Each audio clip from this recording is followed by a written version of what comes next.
नमस्कार। अनेक दिन धरी बांग्लादेश रे अस्थिरता रहिबा परे पुणी थरे सेठारे हेइछि निर्वाचन एवं आज तार निर्वाचन फलाफल आसीछि। आशा करिबो वर्तमान बांग्लादेश गोटे नुआ स्थिर सरकार हबो एवं अनेक दिन धरी बांग्लादेश रे लोक माने गोटे स्थिर एवं दृढ़ सरकार को देबे बोली निज जनादेश रे जणे दिचंती। आमे ए वीडियो माध्यम देखिबा जे बांग्लादेश राजनैतिक स्थिति कौन रही एवं किए जितिले किए बे प्रधानमंत्री एवं तांकर पृष्ठभूमि कौन सबकि देखिए ए वीडियो माध्यम चैनल नुआ थे निश्चित भाव में सब्सक्राइब करने। सो बांग्लादेश जदि आम देखा जदि आम देखा कनसेप्ट देखा राजनैतिक इतिहास को देखा ये 350 सीट रु आपणकर कन्स्टिट्युएंसी आम जदि रही 300 जगह इलेक्शन होची निर्वाचन मंडली 50टा सीट रिजर्व अच्छी ओमेन मान एवं 51 पॉलिटिकल पार्टीज रोची किंतु मात्र 7 जन जीति आपनकर ओमेन सीट तो रिजर्व सीट किसी मूल्य नहीं तो 7टी एमएलए माने तकर जो सभ्य जीति आपनकर महिला तो 300 सीट पाई 299 सीट पाई इलेक्शन हेतिला आपन मानकर मुख्यतः दुईटी पार्टी भितरे लड़ाई हेतिला। गोटा होची बांग्लादेश नेशनलिस्ट पार्टी आउटा होची जमात पार्टी जोटा रोची अलायंस ये दुईटा गठबंधन को भितर मुख्य लड़ाई होता एवं आज तार फलाफल आसी एवं बांग्लादेश इलेक्शन गोटे देखई दउची कि अनेक दिनर अस्थिरता परे जनसाधारण चाहूचंती गोटे स्थिर एवं दृढ़ सरकार जोटा कि अनेक अस्थिरता भितर जो गति करुले शेख हसीना आवामी पार्टी जो इलेक्शन जीति 2024 मसीह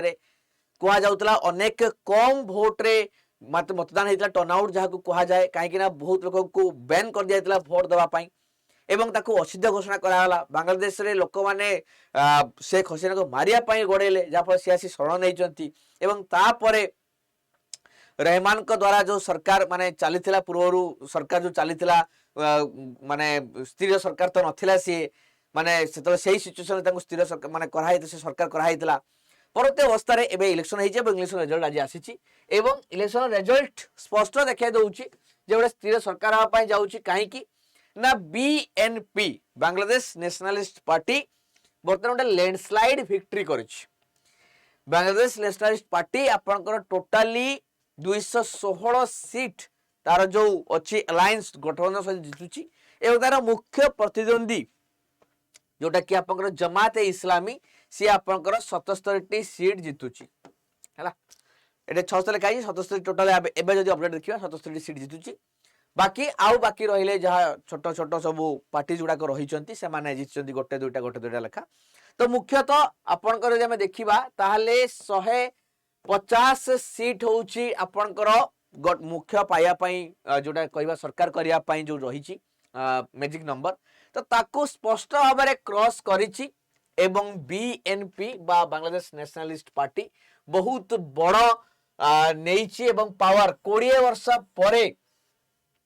वर्ष परे सरकार को फेरी बीएनपी एवं ये तारिक रहमान को वर्तमान बहुत ही जगह चर्चा। तारिक रहमान ये किए तारिक रहमान किए माने अनेक दिन धरिकी माने मुस्लिम माने जदि कहबा सेठी फीमेल प्राइम मिनिस्टर रही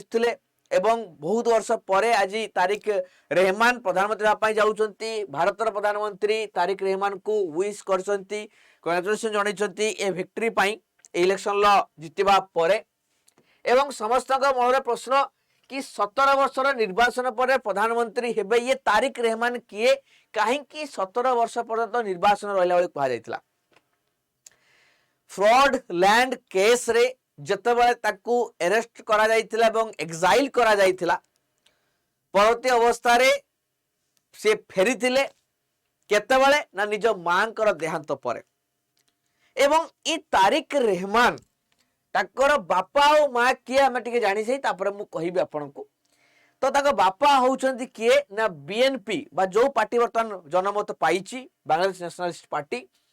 एवं तार फाउंडर एवं पूर्वतन बांग्लादेश राष्ट्रपति जियाउर रहमान होउछंती तारिक रहमान कर बापा।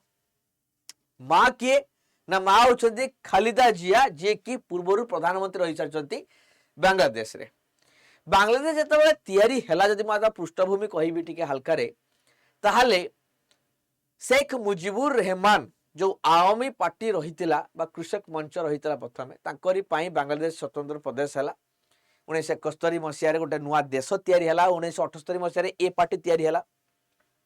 आवामी पार्टी जो आसला सेतबले जमाती पार्टी जोटा रही इस्लामिक पार्टी सब बड़ इस्लामिक पार्टी रही सी बैन कर देते परवर्ती अवस्था जितेबाला जियाउर रहमान जितेबाला शासन गादी को फेरबे सी से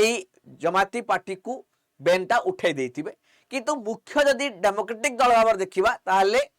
बीएनपी एवं आवामी पार्टी रही परवर्ती अवस्था आवामी पार्टी पर शेख हसीना जो रही खालिदा जिया भी मझे रही प्रधानमंत्री बांग्लादेश जिते 2025 मसीह खालिदा जिया देहांत है 2025 से आविर्भाव घटिला तारिक रहमान अनेक निर्वाचन अनेक वर्ष निर्वाचन पर जो आसिक गोटे स्पीच देले जोटा कि अनेक यूथ मान को मोटिवेट कला एवं सांगे सांगे प्रचार हो गला एवं लोक मैंने चाहूले एमती लीडर आसवाई हुए तो से तार प्रतिफलन देखा मिली तो निर्वाचन में सेउटू ही राजनैतिक मड़ बदली बांग्लादेश एवं तार आज प्रतिफलन घटी सो ये थिला तारिक रहमान पृष्ठभूमि बीएनपी पार्टी एवं वर्तमान जार इंटरिम सरकार चलथिला जमाती जे सबुठु चाहूला तो सरकार जितिया से माने सब बड़ पार्टी हिसाब से 77 सीट पाई रहिले बाकी जो यूथ लीडर एनसीपी जो करथिले आपनकर आउ गोटे पार्टी रहितला यूथ मानकर से भी बहुत अल्प संख्यक 7-10 सीट पाखापाखि जीतिची तो मुख्य पार्टी भाव में वर्तमान तारिक रहमान सरकार हवाई जाउची तो ये थिला संपूर्ण भाव में कथा बहुत सहजरे आम जहाँटा बुझी पारिबा तो आई होप कि आपण माने पूरा पूरी भाव में बुझी सारती बर्तमान किए सरकार आसपा जाऊँच बैकग्राउंड स्टोरी कौन कौन जिनस रही मोटामोटी भाव में चैनल नुआ थी सीधा भाव सब्सक्राइब करने बांग्लादेश इलेक्शन रिजल्ट को लेकिन भिडटी मतामत रखिपारती निजर यही कथा को वीडियो को देखिकी जे बांग्लादेश रे राजनीतिक पृष्ठभूमि कौन थिला एवं तारिक रहमान को देखिबा एवं आउ गोटे बड़ कथा रहउछ आपण मतामत रखिबे याकर कौन रहिबो आगो को जे